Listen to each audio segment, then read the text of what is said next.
Hi, I'm back for another Books and Looks video. If you don't know who I am, I'm Jen, and I try to do weekly videos where I do my makeup and tell you about a book that I have recently read. Sometimes I don't always get them out every week, but I try. So this week's Books and Looks video is about The Johnstown Girls by Kathleen George. And yes, this is an old library book. I don't even remember where I found this, but I know somebody, I think maybe my mom told me about this book because we're all from Johnstown. Like, we all were born and raised and grew up in Johnstown. So I think my mom told me about this book. Maybe she hadn't read it, but she'd heard of it or something. And then I randomly found this at like a used book sale, whether it was like my church used book sale or like Goodwill or somewhere. And it was an old library book. So I was like, hey, for inexpensive, I can read this book. Fantastic. So I got it and I read it. And I'm excited to tell you about it. So let's go ahead and begin. The Johnstown Girls by Kathleen George. So before I get into the plot, I do want to share that I am, like I said, originally from Johnstown. I was born and raised in Johnstown. And oh, so I forgot to put my hair back. Something that kind of makes Johnstown famous are the floods. They're known for three major floods. Do I not have a hair tie? I found it. I have this, so I'll use this. So yeah, Johnstown is very, very known and famous for their floods. There was one in 1889, which was like huge catastrophe, and then there were two smaller ones relatively smaller ones in 1936 and 1977. I myself was born in 1978, so my parents, my two older sisters, were alive for that one. So this book is written by somebody who was also born in Johnstown, so she has some knowledge about it, and it is based on and written around the 1889 flood. Now, the story itself, it was published in 2014, but the story itself takes place in 1989 with flashbacks, which I'll get to in a moment. But it's in 1989, and it is the centennial celebrations of the 1889 flood and like the recovery and basically celebrating the resiliency of Johnstown and how people came to help and support each other and rebuild the city after it was completely razed by this flood. So the story is mainly about this woman, Nina. She is a reporter in Pittsburgh, and her boyfriend, Ben, is asked, Nina is from Johnstown, and her boyfriend, Ben, who also works for the Pittsburgh Post-Gazette, is tasked with writing about the flood centennial in Johnstown. So she's like, hey, I'm from Johnstown. Like, let's make a couple of weekend trips out of it. I can visit my mom. You can interview people, etc. And he's mainly going to be interviewing this woman, Ellen, who is 104, and she is a survivor of the 1889 flood. So they're like making a big deal about her. She's going to be involved in the centennial, etc., etc. So Ben is going to go to Johnstown and interview Ellen about her experiences in the flood, her life, etc. So he and Nina go, and they are talking to Ellen, and Ellen's telling her story, etc., etc. And basically through Ellen sharing her story to Ben and Nina, as well as flashbacks in the story, the reader slowly finds out her entire life, which is pretty interesting.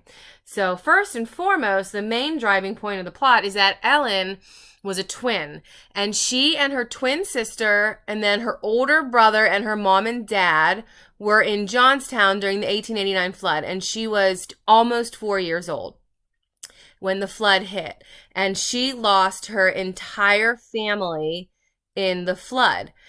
Except they recovered all of the bodies except her twin sister. So she always felt in her heart that her twin sister, it was alive somewhere because they never found the body. Now, if you're not familiar with the Johnstown flood history, having grown up in Johnstown, like I like understood everything. That was the cool thing about this book. As I was reading this, I like recognized places. Like they went to Rizzo's for dinner one night, and I'm like, I've been to Rizzo's, and they were talking about different neighborhoods, like how her mom lived in Moxham, and like my dad lived in Moxham. So that was really cool. And her Nina's grandmother went to Joseph Johns High School. My grandfather went to Joseph Johns High School. So it was really, really cool to see all these really cool personal connections in the story to, you know, my experience in Johnstown. Like she talked about the War Memorial and the Incline Plane and all this stuff that like, I know all these places. I've been to all these places numerous times. So anyway, so the story about Ellen, we find out through stories and through flashbacks that her whole family died, but she always felt like her twin sister was still alive because they never recovered her body. But because she survived, she ended up living with and being raised by her aunt and uncle and cousin. So, yeah, my eyebrows look a little weird. Hopefully they'll come together when I finish the whole makeup. Anyway, she lives with her aunt and uncle, Paul and Hester, and they have a daughter, Julia, who's like 10 years older than her. So while she's being raised there, she gets close to Julia, but Julia grows up and gets married and has a daughter, Lucy, okay? So, she wants to go to school. She wants to be a teacher. So Ellen basically has to really persuade her uncle, who's like kind of misogynistic, and he's a minister, and he's just like, you know, women are to be working at home. Like, I don't want to pay for your schooling and like blah, blah, blah, blah. And this whole time Ellen would ask about the flood and say like, this is what happened. And I feel like my sister is out there somewhere. And they're like, no, they're dead. Like, I'm sorry, it sucks, but get over it. They're dead. But also, plot twist, you find out that her cousin, Paul, who is her adoptive parents, her aunt and uncle's son, he allegedly died in the flood. However, Ellen remembers that he did not die in the flood. He actually pushed her father out of the way to climb through a window, which caused her father to fall into the floodwaters and drown and die. She remembers this. And when she talks about it, his father, her uncle, is like, no, my son would have never done that. Like, don't ever say that to anybody ever again. Keep that to yourself, blah, blah, blah.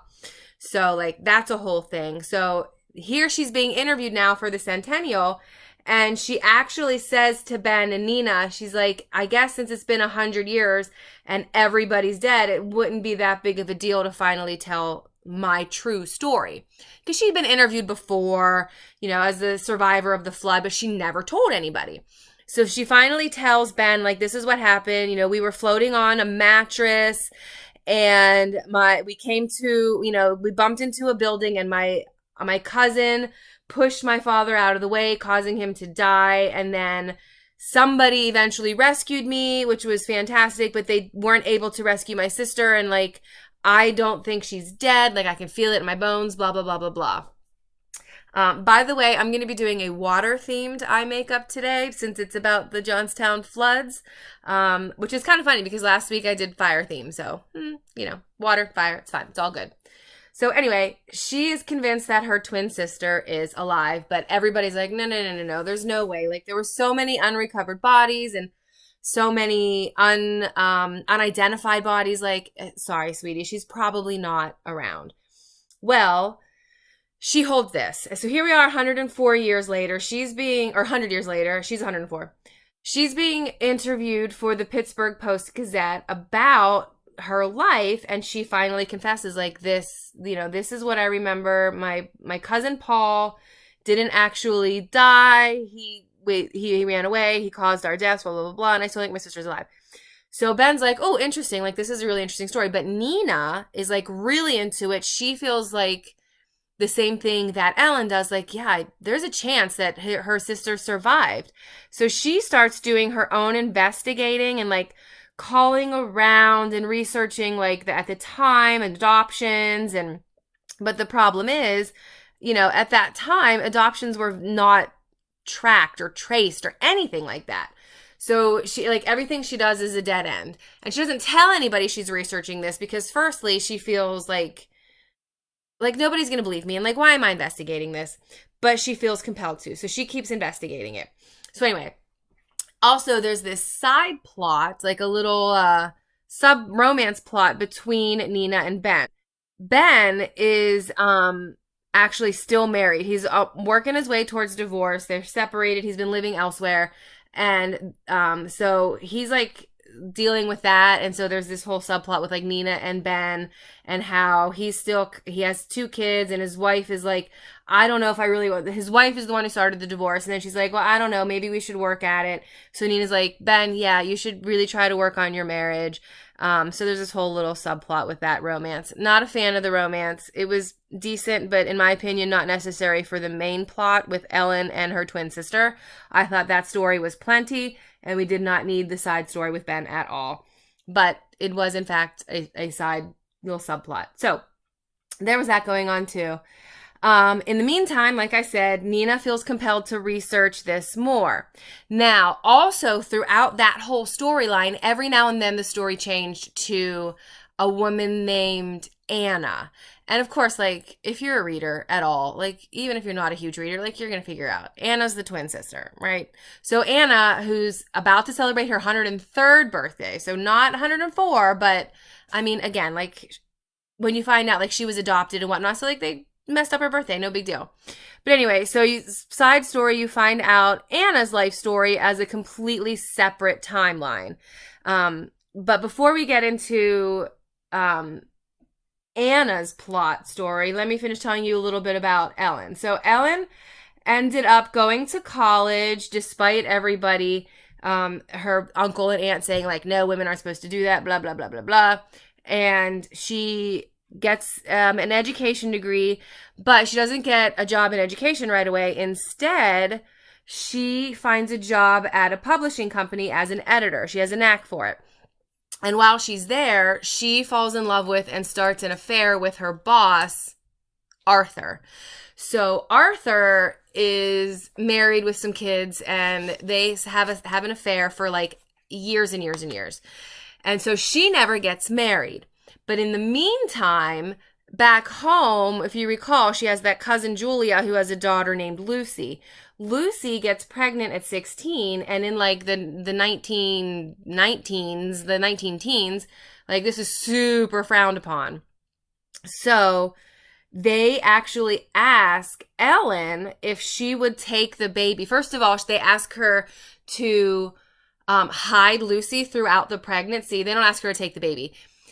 They ask her to hide Lucy while she, grows and has a baby, and then like send Lucy home. Like, oh, she just spent the summer away visiting her aunt or her cousin or whatever she is in New York, blah, blah, blah. Like this whole thing, which was false.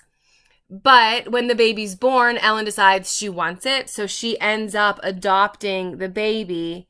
And when she does that, Arthur is like, listen, like, this is not what I signed up for. Like, I'm happy for you that you found something that makes you happy, but like, no. So that ends things with her and Arthur. So now she's this single mom raising a baby, and it's hard, obviously. But a little side story, when she was in college, she had this really good friend, Bill. And she, like, kind of had a crush on him, but he was married to somebody else. They were in school together, so she just like crushed on him. But he shows up at her door one time when Lucy's like 2-ish and basically says, hey, so my wife died 2 years ago or whatever it was, and I've always been thinking about you, and I've always wondered how it happened to you. And so when my wife died, I decided to look you up, and here I am. So as it turns out, Bill actually also had a crush on her the whole time, but because he was like married, never had any kids, he didn't act on it. So like they actually loved each other and couldn't do anything about it because, but anyway. So they end up getting together, they get married, they raise this adopted daughter together, have a lovely life. She ends up getting a teaching job, and they settle down in Johnstown. So like she went to Pittsburgh for college and then New York for college, and then moved. She she was in New York for a while, and that's when Bill came, they ended up moving back to Johnstown because he got a job there, et cetera, et cetera. So for the majority of her life, she ended up back in Johnstown. She raised her daughter. Her daughter Rosemary ended up getting cancer and passing away, but she had like a grandson. So like there were still people around, but she's 104. So pretty much everybody in her family has passed away. And Bill has passed, her daughter died, her grandson died. So like everybody died, and she's basically alone. She has friends, but whatnot, but still, like when you're 104, there aren't a lot of people in your life. So that was her life story. And then on the other side of things, Anna was living her life. She ended up basically being, I guess, kind of kidnapped, but not really, because like everybody in her family was thought to be dead. So when she was on the raft and didn't get rescued with her sister, she ended up floating on this raft for quite a while. And where it stopped, a young couple found her and basically took her because they were like, well, they couldn't have kids of their own. So they thought this was like Providence, like, oh, this is this baby, this little child in need, and like we're just gonna take her in and raise her as our own. So they did, and they named her Anna, but her original birth name was Mary. So the whole time she had been looking for a Mary, and unbeknownst to her, she was taken in and adopted by somebody and renamed Anna. But anyway, so Anna is raised by the Burkhart family. So she was Anna Burkhart. And they never told her true story or anything. So she had no idea. She had some like weird memories of like water. She was always afraid of water. Like that, those kinds of things. But they never told her the truth of like, oh, you were a victim of the Johnstown Flood and we took you in because your whole family died. No, they never told her. They just told her that they adopted her from a family who couldn't take care of her. And so she knew she was adopted, but she thought she was adopted from like, a poor farming family that couldn't afford another mouth to feed or whatever, which was not true. So she grew up in Indiana County. Again, if you're from this area and you know about it, Indiana County is like a 45-minute drive from Johnstown. So she was real close the whole time. That's what's cool. So Anna, her parents adopted, kidnapped, what you want to call them, parents died at a young age, and she ended up being alone because they never had any children. So she ends up being taken in by the local doctor who noticed in her that she has a knack for caregiving. And he's like, hey, we will let you live with us and we'll take care of you, et cetera, but I want to train you in nursing. So that's like, she's basically an indentured servant, but she's also getting a free education from a doctor. So Anna ends up living with this doctor and getting trained to be a nurse. And she is like really good at it. Like nowadays, she probably would have been like a world-renowned surgeon. She was like one of those kind of situations. She had a knack for it. She was really good, et cetera, et cetera. So she grows up and becomes a nurse. And this whole time, their son, whose also name was Paul, which, come on, like, I mean, I could see like the whole separated twin stories. Like Ellen was adopted by her uncle Paul, and her cousin Paul was the one who killed her father and then like ran off and pretended to be dead and like all of that. So like, why did Anna's husband also have to be Paul? But pardon me. Anyway, she ended up marrying Anna ended up marrying the doctor's son, Paul, because like she didn't have any other prospects, and they kept pushing it like, oh, you're part of the family, you might as well marry our son, Paul. But she never really loved him. So their marriage was fine. They had a son named Ned together, but when she was pregnant, he went off to World War II, I think is where we were in the timeline, or maybe World War I. I think it was World War I, actually. I think it was World War I. Yes. World War I. He goes off to fight. He's in France fighting for World War I, and he dies. So she ends up a widowed single mother as well. So here at this point, we have both Ellen and Anna. Unbeknownst to one another, they, are single mothers living in the 19-teens. So Anna then is working at the hospital as a nurse. She moves up in the ranks. She's like a nursing supervisor. She teaches nursing. She's like really, really good at her job. And also working at the hospital was this black man named Will, who they fall in love. and remember, this is like the 1920s, okay? For like a white woman and a black man to fall in love was hugely problematic. But she does it anyway because they love each other. So they fall in love, they get married. She gets what's it called, like when your parent disowned. She gets disowned by her adoptive parents. They're like, "How dare you marry a black man?" They disown her, but she doesn't really care because she never. But she gets disowned by like the doctor. I'm sorry, the doctor and the people who adopted her. She gets disowned by them. Like, how dare you? So she lives a happy life anyway. They live a long, happy life together.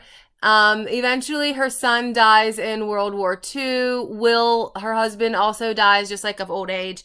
And they, she continues nursing for a really long time. And then in present day, she is living in a nursing home somewhere in Indiana County. I forget where. But at this point, so you're reading these two stories parallel, and Nina, the journalist, is trying to find the sister who she thinks is named Mary, but we know as the reader it's Anna. Well, in the meantime, Ben publishes a couple of stories about the Johnstown Flood and Ellen, saying like, there's this woman Ellen, she's going to be at the centennial, she's the oldest, she's like one of the only survivors, blah, blah, blah, blah, and here's her story, like, she was on a mattress and she was saved and her entire family, like, blah, blah, blah, and gives some information about her family and her experience. Anna reads this newspaper in her nursing home on what she thinks is her 103rd birthday, but it's not. They just made it up because they didn't really know. And it calls the Pittsburgh Post-Gazette and says, "Hey, I would like to talk to this Ben man about his article." But Ben is off on a retreat with his wife trying to like reconcile, blah, blah, blah, blah, blah. It's a weird, stupid subplot. Not necessarily. Again, I don't like it. But anyway, she calls and Nina takes the message and Nina's like, "Oh my gosh, this might be the woman I'm looking for." So she goes to meet Anna, asks her some questions, and she's like, "I think this is it. I think this is her." So she goes and to Ellen and says, "I think I may have found Anna. Will you come with me to meet her? She's in Pittsburgh. She's in Pittsburgh. Her retirement home facility is in Pittsburgh." So they drive 2 hours to Pittsburgh to meet this woman with this. She's 104 and she takes a 2-hour car ride. But anyway, everything's fine. So she goes and she meets Anna and they talk and they start sharing some stuff to try to figure out, is this really her? But Anna doesn't have a whole lot of memories. But it turns out she had just enough memories to confirm that, yes, she is the twin sister that was lost. And they have this reconciliation and they, find each other again. And they're like hugging and, talking and reminiscing and telling each other their lives. And they're just so happy to have found each other. And they both said like, "Oh, I've always felt something was missing. And I always felt like, there was something more to who I was, et cetera, et cetera." So it was a very nice ending because they did find each other and they did reconcile. And then there was this little epilogue where it was like, a couple of weeks later when they're at the centennial and they're giving speeches about like how they found each other and resilience and hard work and, good things can happen, et cetera, et cetera. Lovely little epilogue. But here's my problem with the ending. There was no resolution or anything about Ben and his wife and whether or not he and Nina are going to be together. And then there was also this other little subplot where like Nina met a firefighter when she was out on one of her journalism like things that she was writing about a fire, and she met a firefighter and like they were talking and flirting. So I would like some resolution. Like, did Ben get back together with his wife? Did Nina and the firefighter become a thing? I don't know. Like there was nothing about it in the end of the book at all. So that is my biggest complaint. Like, either take that stuff out. There were quite a few little side subplots that were completely unnecessary and just filler, and I wish they weren't there at all because then they weren't even resolved at the end of the book. So I would give it out of 10 probably like a 6.5 or a 7. I liked it, but honestly what I liked more was recognizing all of the different places in the book that I had been and that she's referencing. Like even in Pittsburgh, like on the drive between Johnstown and Pittsburgh, they stopped at Dean's Diner. And I'm like, I've stopped at Dean's Diner on my trip between the two places too. So that was really cool. I did like that. And it did have a cute happy ending. It was a very, heartwarming story, but I like a little bit more action personally. I like a little bit more interest. I like a little bit more intrigue. And there was a little bit of intrigue, but not enough for me because I saw it right from the get-go. Like, oh, that's the long lost sister. And maybe that was her intention. I don't know. But either way, I really liked it. And I would recommend it nonetheless. So that's it. That's the end of the story. And that's the end of my makeup look. So I do like my water. I think it's kind of fun. I kind of wish I would have had more lighter blues on there. I don't know, but I like it just the same. I am wearing green. I'm going to have to change my shirt to blue to make a blue theme. I don't know. We'll see.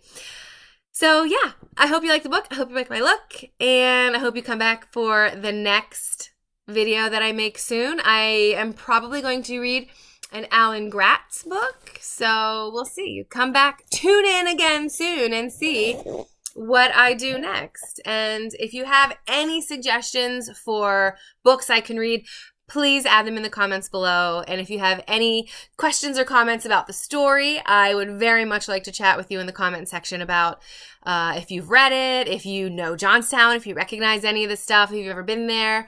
Yeah, so I hope you have a great day today. And as always, stay beautiful inside and out. Bye.